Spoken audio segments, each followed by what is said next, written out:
Hello दोस्तों, स्वागत है आपका मेरे इस नए वीडियो में। हम आज बात करने वाले हैं वैज्ञानिक उपकरणों के बारे में। तो हमें पता है कि भौतिक में जो है विभिन्न भौतिक राशियों को मापने के लिए अलग अलग उपकरणों का प्रयोग किया जाता है। इन उपकरणों को वैज्ञानिक उपकरण कहा जाता है। तो चलिए, उदाहरण के लिए जैसे हम दाब को काय में मापते हैं तो बैरोमीटर में, तो बैरोमीटर बनाया गया। इस प्रकार से बहुत सारी भौतिक राशियों के लिए अलग अलग मीटर बनाए गए हैं। तो हम शुरू कर लेते हैं। 1 से 2 क्वेश्चन इस एग्जाम में जरूर आएंगे। एक्यूमुलेटर, सबसे पहले एक्यूमुलेटर क्या होता है? तो ये सेल जैसा होता है या बैटरी जैसा, जो क्या करता है, एनर्जी को स्टोर करके रखता है। और जब एनर्जी की ज़रूरत होती है, विद्युत ऊर्जा की ज़रूरत होती है, तो इससे ले ली जाती है। दूसरा हमारा है एरोमीटर। एरोमीटर से नाम पता ही चल रहा है कि एरोमीटर क्या होता है। एयर मतलब वायु से संबंधित है, तो वायु का या गैसों का घनत्व ज्ञात करने के लिए एरोमीटर का प्रयोग किया जाता है। अगला है अल्टीमीटर। अल्टीमीटर मीटर का प्रयोग क्या किया जाता है? इसका उपयोग उड़ते हुए विमानों की ऊंचाई ज्ञात करने के लिए किया जाता है। अगला है अमीटर। अमीटर इसके बाद आता है अमीटर। अमीटर का प्रयोग आपको पता है कि विद्युत धारा को मापने के लिए किया जाता है। तो घरों में जो आप अगर इलेक्ट्रिसिटी को मेजर करना चाहते हैं तो आप अमीटर से नाप सकते हैं। अमीटर से करंट को नापा जाता है, वहीं वोल्ट मीटर से आपके वोल्टेज को मेजर किया जा सकता है। चलिए अगला देख लेते हैं ऑडियो मीटर। तो ऑडियो मीटर, इससे आप क्या है, ध्वनि की तीव्रता माप सकते हैं। ध्वनि की तीव्रता डेसिबल में मापी जाती है, तो आप इसका प्रयोग कर सकते हैं। इसके बाद हम बात कर लेते हैं बैलिस्टिक गैल्वानोमीटर का। तो बैलिस्टिक गैल्वानोमीटर देखिए, बहुत अगर किसी सर्किट में करंट बह रही है और बहुत कम है, माइक्रो करंट है, तो अगर आप चेक करना चाहते हैं कि उस सर्किट में करंट है या नहीं है, तो आप बैलिस्टिक गैल्वानोमीटर का प्रयोग कर सकते हैं।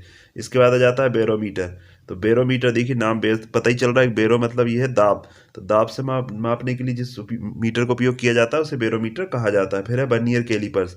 तो आपने देखा होगा कि बेलनाकार वस्तुओं का अगर व्यास मेजर करना है, उनकी मोटाई निकालनी है, तो वर्नियर कैलिपर्स का इस प्रयोग किया जाता है। ये बहुत ज़्यादा उपयोग में आने वाला स्केल होता है। इससे जो है आप बहुत छोटी से छोटी वस्तुओं को अच्छे से नाप सकते हैं। इसके बाद नेक्स्ट है आपका कार्बोरेटर।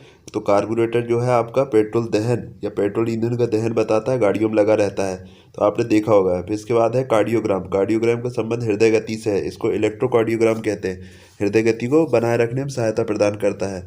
इसके बाद बात कर लेते हैं कंपास बॉक्स की। तो कंपास बॉक्स का जो आविष्कार है वो इसलिए हुआ था ताकि आपका आसमान में या समुद्र में आपको उत्तर और दक्षिण दिशा का ज्ञान हो सके।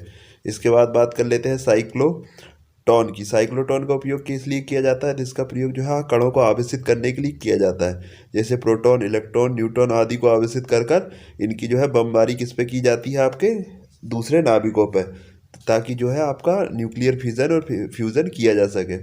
चलिए इसके बाद बात कर लेते हैं नेक्स्ट फेदोमीटर। तो समुद्र की गहराई नापने के लिए फेदोमीटर का प्रयोग किया जाता है, ये एक इम्पोर्टेंट है फेदोमीटर।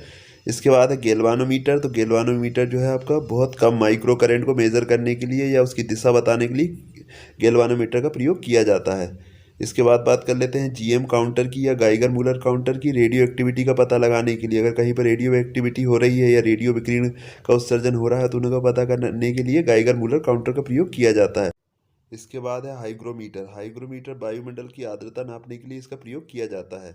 इसके बाद है स्क्रू गेज। स्क्रू गेज की मदद से हम क्या कर सकते हैं? बारीक तारों का व्यास नाप सकते हैं।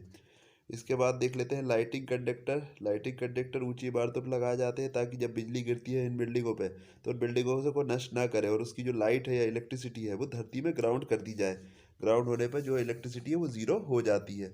इसके बाद रडार। रडार का प्रयोग तो आपको पता ही है, अंतरिक्ष से आने वाले वायुयानों की स्थिति पता करने के लिए और उन्हें दिशा प्रदान करने के लिए इनका प्रयोग किया जाता है।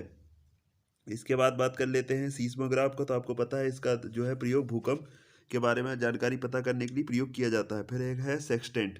तो सेक्सटेंट जो है ऊंची मीनार या ऊंचे पेड़ पौधों की हाइट ज्ञात करने के लिए सेक्सटेंट नामक उपकरण का प्रयोग किया जाता है। आज की वीडियो में दोस्तों बस इतना ही। मिलते हैं हमारे नेक्स्ट वीडियो में। अगर आपको ये वीडियो पसंद आया तो इस वीडियो को लाइक करना ना भूलें। चैनल पर पहली बार है तो चैनल को सब्सक्राइब कर लें।